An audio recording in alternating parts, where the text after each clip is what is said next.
السلام علیکم ورحمۃ اللہ وبرکاتہ۔ ابو سعید خدری رضی اللہ عنہ سے انہوں نے بیان کیا کہ ایک دفعہ رسول اللہ صلی اللہ علیہ وسلم نے خطبہ میں فرمایا کہ اللہ تعالیٰ نے اپنے ایک بندے کو دنیا اور آخرت کے رہنے میں اختیار دیا۔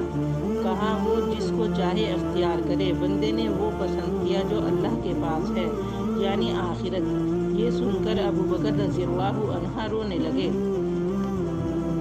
میں نے اپنے دل میں کہا کہ اگر اللہ نے اپنے کسی بندے کو دنیا اور آخرت میں سے کسی کو اختیار کرنے کو کہا اور اس بندے نے آخرت پسند کر لی تو اس میں ان بزرگ کے رونے کی کیا وجہ ہے؟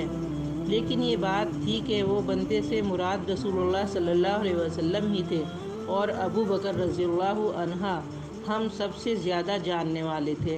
نبی کریم صلی اللہ علیہ وسلم نے ان سے فرمایا، ابو بکر آپ روئیے مت۔ اپنی صحبت اور اپنی دولت کے ذریعے تمام لوگوں سے زیادہ مجھ پر احسان کرنے والے آپ ہی ہیں، اور اگر میں کسی کو خلیل بناتا تو ابو بکر کو بناتا، لیکن جانی دوستی تو اللہ کے سوا کسی سے نہیں ہو سکتی۔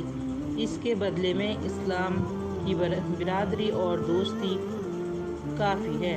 مسجد میں ابو بکر رضی اللہ عنہ کی طرف کے دروازے کے سوا تمام دروازے بند کر دیے جائیں۔ حضرت جابر رضی اللہ عنہ سے روایت ہے کہ رسول اللہ صلی اللہ علیہ وسلم کے پاس نعمان بن عقیل رضی اللہ عنہ آئے اور کہا، اے اللہ کے رسول، آپ کیا فرماتے ہیں کہ جب میں فرض نماز ادا کروں، حرام کو حرام اور حلال کو حلال سمجھوں تو کیا میں جنت میں داخل ہو جاؤں گا؟ نبی صلی اللہ علیہ وسلم نے فرمایا، ہاں، بے شک۔ اے اللہ، ہمارے گناہ تیری رحمت سے بڑے نہیں ہیں، تو اپنی رحمت سے ہمارے گناہ معاف کر دے۔ آمین یا رب العالمین۔